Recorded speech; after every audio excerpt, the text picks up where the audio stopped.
ఒక సినిమా గురించి ఈగర్గా వెయిట్ చేస్తున్నామంటే అయితే మన favourite hero or director cinema అయినా అయి ఉండాలి, లేదా టీజర్స్, ట్రైలర్స్, పోస్టర్స్ అన్న అట్రాక్ట్ చేసి ఉండాలి.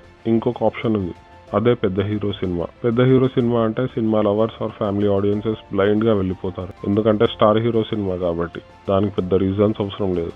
గుంటూరు కారం విషయంలో నాకు అనిపించిన పాయింట్స్ ఏంటంటే, star hero and star director movie, పైగా మన మూవీ లవర్స్, సో ఆబ్వియస్లీ సినిమాకి వెళ్తాం. But first time teasers and trailer చూసినాక ఎందుకో నాకు అసలు ఇంట్రెస్టే రాలేదు. ఒకవైపు గురూజీ, మరోవైపు మహేష్ బాబు. సరే ట్రైలర్ ఎలా అనిపించినా కూడా వీళ్ళ కోసమైనా పోవచ్చులే అనుకున్నా. బట్ నన్ను నేను ఎంత ఫోర్స్ చేసుకున్నా కూడా థియేటర్కి వెళ్ళి సినిమా చూడాలనిపించలేదు. కొన్నిసార్లు సో కాల్డ్ పెద్ద సినిమా కాకపోయినా కూడా teasers, trailers and posters engaging గా అనిపిస్తాయి. వెళ్ళిపోయి చూద్దాం అనుకుంటాం, కానీ కొన్నిసార్లు వెళ్ళము. సరేలే ఓటీటీలో వచ్చినప్పుడు చూసుకోవచ్చు అని చాలా ఈజీగా ఇగ్నోర్ చేస్తాం.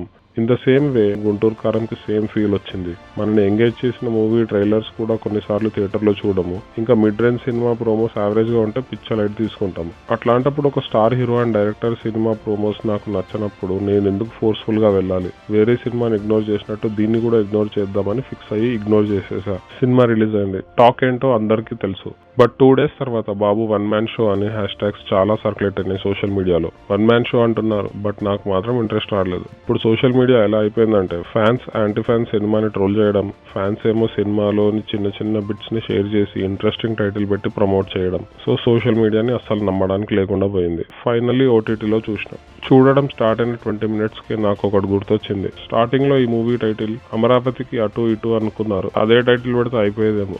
ఎందుకంటే కారం ఘాటుగా లేకపోగా కారంలో ధనియాలు, ఉప్పు ఎక్కువ మోతాదులో వేసేసి కారాన్ని పొల్యూట్ చేసేశారు. సినిమాలో స్టోరీకి రిలేటెడ్ సీన్ ఒకటి ఉంటే తర్వాత ఫిల్లర్స్ లాగా వచ్చే సీన్స్ 2-3. పోనీ ఆ ఫిల్లర్ సీన్స్ అయినా టైం పాస్ ఎంటర్టైనింగ్ గా ఉన్నాయా అంటే అసలు ఏం జరుగుతుందిరా అనిపిస్తుంది. చాలా మట్టుకు గురూజీయే రాసాడే డైలాగ్స్ అనిపించింది. చాలా వీక్ స్క్రీన్ ప్లే అనిపించింది. బేసిక్ గా త్రివిక్రమ్ గారి మూవీస్ లో screen play and dialogues back bone గా ఉంటాయి. బట్ ఈ 2 ఆస్పెక్ట్స్ లో నాకు మాత్రం చాలా డిసప్పాయింట్మెంట్ అనిపించింది. స్టోరీ లైన్ అయితే చాలా సింపుల్, బట్ అది సింపుల్ గా కనిపించొద్దని క్లైమాక్స్ లో చాలా లేయర్స్ ఉన్నాయి ఆ స్టోరీ వెనక అని చూపించారు. బట్ అప్పటికే సినిమా ఎప్పుడు ఎండ్ అవుతుందా అని వెయిట్ చేశా.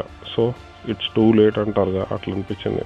ఈ సినిమా మొత్తంలో నాకు నచ్చిన ఆస్పెక్ట్స్, మహేష్ బాబు కొత్తగా కనిపించారు. బట్ సినిమా నచ్చడానికి అదొక్కటి సరిపోదు. సినిమా కంటెంట్ వేరు, పర్ఫార్మెన్స్ వేరు. బిజినెస్ మ్యాన్ కూడా వన్ మ్యాన్ షోనే, బట్ దాంట్లో కావాల్సినంత కంటెంట్ ఉంటుంది.